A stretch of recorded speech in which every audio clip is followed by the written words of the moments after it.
জাত নিয়ে বিভেদ হবে। আজকে কিছু কতিপয় বৈষ্ণব আছে যারা ব্রাহ্মণেরা রান্না করলে বৈষ্ণবেরা খায় না, আবার বৈষ্ণবেরা রান্না করলে ব্রাহ্মণেরা খায় না।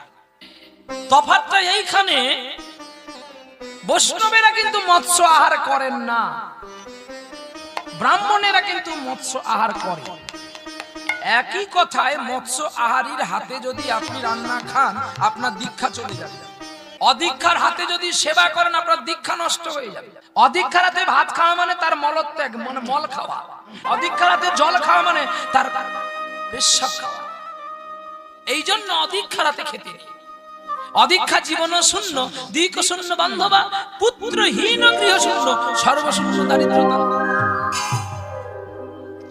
কি বাবা, বৈষ্ণব পদাবলিতে আছে তো, বৈষ্ণব হইয়া দীক্ষিত বৈষ্ণবের হাতে পাও। তারপরে খাওয়া না পাওয়া, প্রসাদ পেতে হবে।